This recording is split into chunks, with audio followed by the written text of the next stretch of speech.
সকাল বন্ধুরা, তোমরা সবাই কেমন আছো? আশা করছি সবাই খুব ভালো আছো, আর আমরাও সবাই ভালো আছি।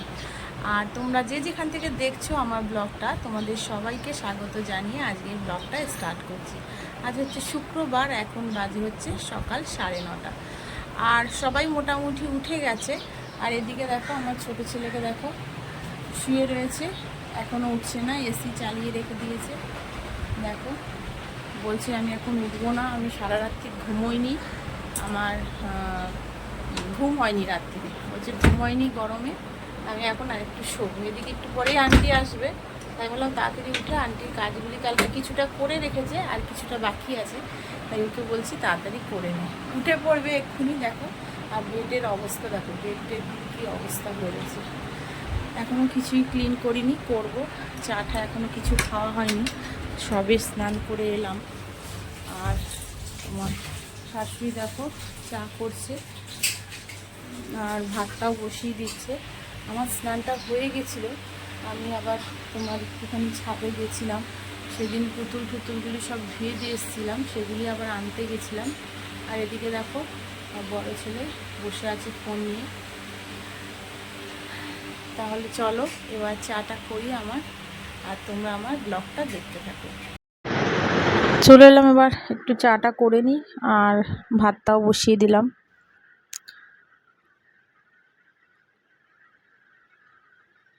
চালটা তোমার একটু ধুয়ে দিয়ে দিলাম, চালটা একটু ভিজিয়ে রেখে দিয়েছিলাম আগে, তারপরে এখন তোমার আবার দিয়ে দিলাম।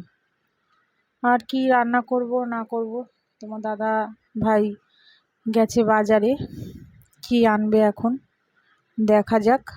আর এদিকে আমি চাটাও খেয়ে নেব, ঘরে একটু বসে চাটা খাবো। আর ছেলেকেও একটুখানি পড়া দেখাতে হবে, ওকে আবার তোমার মুখ ঠুকো ধুয়ে তোমার দুটো বিস্কুট খেয়ে নিয়েছে। এখন এত দেরি করে ঘুম থেকে উঠছে, একদম যেন ছাতুই খেতে চাইছে না, ছাতু খাচ্ছেই না, শুধু খালি বলে বিস্কুট দাও বিস্কুট দাও, আমার ছাতু ভালো লাগে না। এখন যত বড় হচ্ছে তত খাওয়া নিয়ে ও একটু দুষ্টামি শুরু করেছে।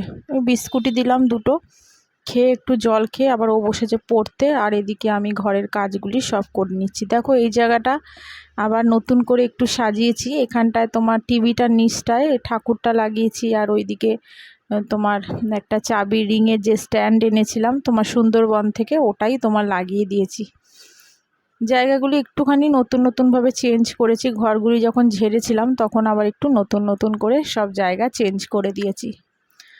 আর ঘর টরগুলি পরিষ্কার করে নিয়ে তারপরে আবার জামা কাপড়গুলি ভাঁজ করছি। আর ওদিকে ছেলে পড়তে বসেছে, আন্টি কিছু কাজ দিয়ে গেছে সেগুলি করছে। আর তোমার আমাকে বলছে মা তুমি একটু ধরো, আমি পড়ছি, তুমি একটু আমাকে ধরো।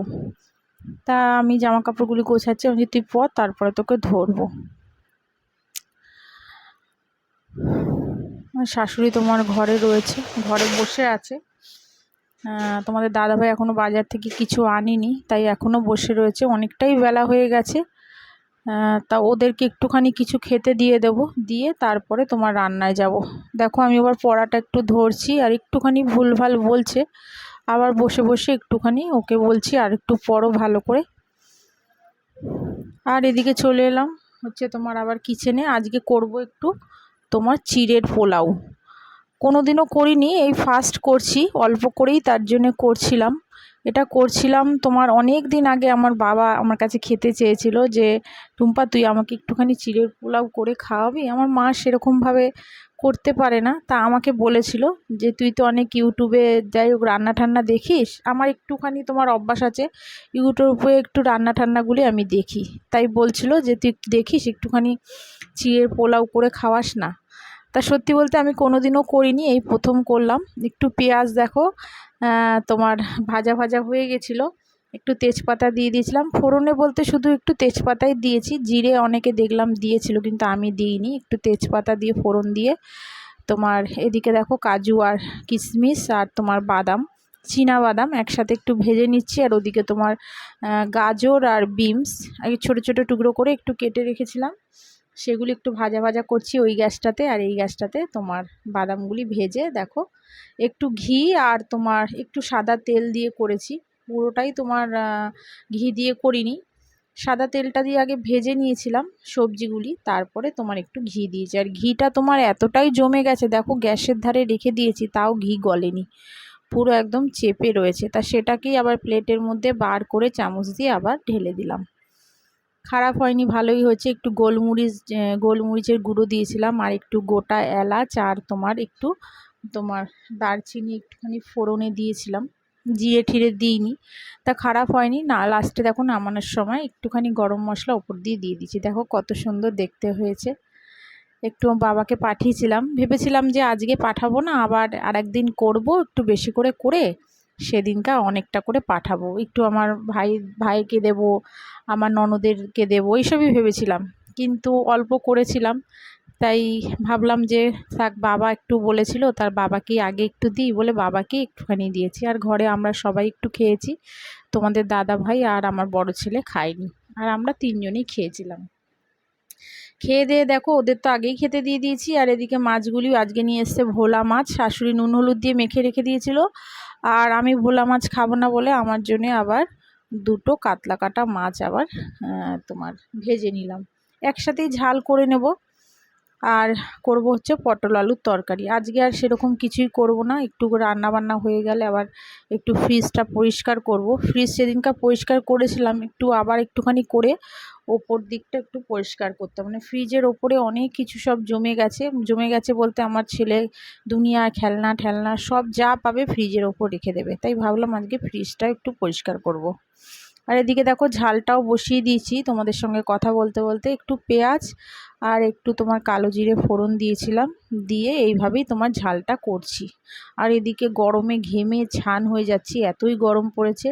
14 বার তোমার নাইটি দিয়ে মানে মুখটা পুছছি, মানে এত ঘেমে যাচ্ছি। আর একটু দিয়ে দিলাম নুন হলুদ আর জিরের গুঁড়ো, একটু লঙ্কার গুঁড়ো। আর যখন পেস্ট করেছিলাম তোমার পেঁয়াজটা, তখন ওর মধ্যে দুটো কাঁচা লঙ্কা দিয়েছিলাম, তাই একটু শুকনো লঙ্কার গুঁড়োটা কম দিয়েছি। এবার ঝালটা করে দেব। হয়ে গেছে দেখো, মশলা থেকে ছেড়ে গেছে। এদিকে আবার বড় ছেলে আমার পাশে এসে আবার আমার সঙ্গে ইয়ার্কি করছে, বলছে ও মা তুমি কি সুন্দর রান্না করছো, মা এরকম করে করে আমাকে রাগাচ্ছে। ওই রকমই করে জানো তো, যখনই রান্না করতে আসবো তখনই ওই 14 বার আমার গায়ের কাছে এসে ওরকম করবে, ইয়ার্কি মারবে। আর এদিকে ঝালটাও তোমার মানে বসিয়ে দিয়েছি, ঝালটা এবার ফুটে গেছে দেখো। আর মাছগুলি এবার দিয়ে দেবো। আর ওদিকে শাশুড়ি আবার বসেছে, তোমার কয়েকটা বাসন জমে গেছে, তা সেগুলি আবার বসে বসে শাশুড়ি মাজছে আর আমার সাথে কথা বলছে। সব বাসনই মানে রেখে দেওয়া হয় না, মাসি আসবে বিকেলের দিকে, মাসি তোমার এই কড়াই ঠড়াইগুলি বেরায়, দুপুরের খাওয়ার বাসন টাসনগুলি থাকে সেগুলি মাজা ধোয়া করে। আর যেইটুখানি তোমার টুকটাক থাকে শাশুড়িও মেজে নেয় আর আমিও মেজে নিই। বেশিরভাগটা শাশুড়ি একটু মেজে নেয়, কারণ দেখে যে এইদিকে আমি রান্না ঠান্না করি, ছেলেকে ওইদিকে পড়ানো, ছেলেকে স্নান করানো সব ওই দিকটা দেখে বলে শাশুড়ি নিজেই একটু টুকটুক করে বাসন টাসনগুলিও মেজে নেয়। আর ওদিকে ঝালটা হয়ে গেছে, ঝালটা তোমার এবার নামিয়ে দিয়ে তারপরে তোমার একটু পটলের তরকারি বসিয়ে দেবো।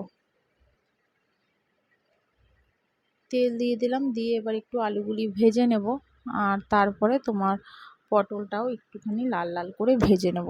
আলু পটলের তরকারিটা আজকে নিরামিষ করিনি, আজকে করেছি একটু পেঁয়াজ দিয়ে। শাশুড়ি বলেছিল নিরামিষই করো, নিরামিষই বেশি ভালো হয়, কিন্তু আজকে আর শাশুড়িকে বলিনি। একটা পেঁয়াজ আমি মিক্সিতে দিয়ে দিয়েছিলাম, আর একটু আদা, দুটো কাঁচা লঙ্কা, আর হচ্ছে অর্ধেক টমেটো দিয়েই তোমার পেস্টটা করেই তোমার আজকে তোমার ঝালটা করেছিলাম, মানে পটলের ঝোলটা, সরি ঝাল না ঝোলটা। শাশুড়ি বুঝতেও পারিনি, খেয়ে বলছে ভালোই তো হয়েছে, বলিনি যে পেঁয়াজ দিয়েছি। মাঝে সাঝে একটু অন্যরকমভাবে রান্না করলে ভালোই লাগে খেতে, আর বুঝতেও পারিনি যে আমি পেঁয়াজ দিয়েছি। দেখো একটুখানি তোমার মশলা দিয়ে দেবো, হলুদ, একটু লঙ্কার গুঁড়ো, জিরের গুঁড়ো দিয়ে একটুখানি তোমার মশলাটা করে এবার দিয়ে দেবো। ভালো করে একটু কষিয়ে নিলাম, নিয়ে তারপর তোমার মশলাটা দিয়ে দেবো। আর ওদিকে ছেলেকে স্নান করাবো, ফ্রিজটা তো পরিষ্কার করব আগে, তারপর ছেলেকে স্নান টান করাবো, করিয়ে ঠরিয়ে তারপরে তোমার কিছু কাঁচা ধোয়াও বাকি রয়েছে, সেগুলো করতে হবে। দেখো পুরো একদম কষা কষা হয়ে গেছে। এবার একটু অল্প জল দিয়ে দেবো, কারণ কষাতে কষাতেই তোমার আলু পটলগুলি পুরোই সিদ্ধ হয়ে গেছিলো, তাই বেশি ঝোল ঝোল করবো না, একটু অল্প অল্প তোমার ঝোল, মানে গ্রেভিটা একটু অল্প অল্প গায়ে মাখা করবো পটল আলুর তরকারিটা।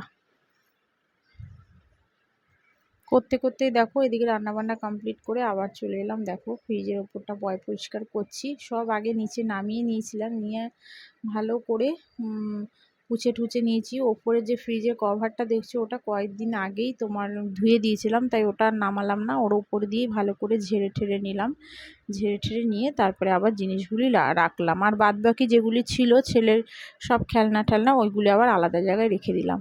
যতই পরিষ্কার করে রাখি না কেন ও ঠিক তোমার এনে এনে এই ফ্রিজের ওপরেই রেখে দেবে। ওই দেখো ওইখানে একটা দেখো গ্লোক রয়েছে, দেখো গ্লোকটা ওখানেই রেখে দিয়েছে। ওপরে এটা কিনেছিল, কিনে ওপরেই তুলে রেখে দিয়েছে, আর ওটা আর নামায়নি। গ্লোকটা ওপরেই রয়েছে, ওটা কিনেছিল তোমার দীঘা থেকে। আর এইদিকে তোমার ফ্রিজটা উপরটা গুছিয়ে আবার চলে এলাম একটু কাঁচা ধোয়া করতে। সকাল থেকে একটার পর একটাই কাজ থাকে, কাজের আর শেষ থাকে না। যতই তোমার ভাবি তাড়াতাড়ি কাজ করব, কিন্তু একটা কাজ করতে করতেই আবার আরেকটা কাজ চলে আসে। এদিকে রান্নাবান্না পুরো কমপ্লিট হয়ে গেছে, ওদেরকে সবাইকে খেতে দিয়ে দিয়েছি। এবার আমিও একটুখানি খেয়ে নেব। খাওয়া দাওয়ার পরে আজকে আবার তোমার বিকেলের দিকে চলে এলাম, সন্ধ্যার পরে এটা একটু রেস্ট নিয়েছিলাম। তারপরে দেখো বিকেলে রান্না আবার করতে হচ্ছে, কারণ কালকে আবার আমাদের পাড়ায় এখানকার শীতলা পুজো, তাই আমি আজকে রান্নাটা করলাম। শাশুড়ি এর আগের বারে পুজোটা শাশুড়ি রান্না করেছিল, তাই এবারে এত গরম পড়েছে শাশুড়ি পুরো ঘেমে স্নান হয়ে যাচ্ছে। শাশুড়িকে আর রান্না করতে বললাম, তুমি আর করো না, আমি করে নিচ্ছি। তাই দেখো একটুখানি চা বসিয়ে দিচ্ছি, আর ওদিকে আলুগুলি কেটে একটু আলু সিদ্ধ বসিয়ে দেবো। ভাতটা বসিয়ে দিচ্ছি, একটু তাড়াতাড়ি করছিলাম, কারণ তোমার সন্ধ্যায় তোমার একটু করে নিলে কি তোমার ভাতটা একটু রাত্রির দিকে ঠান্ডা হয়ে গেলে জল দেওয়া যায়, তার জন্য একটু তাড়াতাড়ি বসিয়ে দিয়েছিলাম। আর ওদিকে তোমার মটর ডাল একটুখানি বাটা করব, বড়া ভাজবো, একটু তোমার কাঁচা লঙ্কা দিয়ে এটা একটু পেস্ট করে নেব, পরে একটু নুন আর একটু হলুদ দিয়ে ভালো করে মেখে তারপরে বড়াটা করব। আর ওদিকে চাটাও করে নিয়েছি, চাটাও খেয়ে নেব। এদিকে দেখো বড়াটা আবার ভালো করে একটু মেখে নিচ্ছি, মেখে তারপর বড়াগুলি ভাজবো। তাহলে চলো আজকের মতন আমার ব্লগটা এখানেই শেষ করছি। তোমরা সবাই ভালো থেকো, সুস্থ থেকো, আর আমাকে একটু সাপোর্ট করো, একটা সাবস্ক্রাইব করে আমার পাশে থেকো। আমার ব্লগটা যদি তোমাদের ভালো লেগে থাকে কোনো জায়গায়, তাহলে প্লিজ একটা কমেন্ট করো। আর আজকের মতন তোমাদের সবাইকে টাটা জানাই, আর আবার তোমাদের সঙ্গে দেখা হচ্ছে আগামীকাল।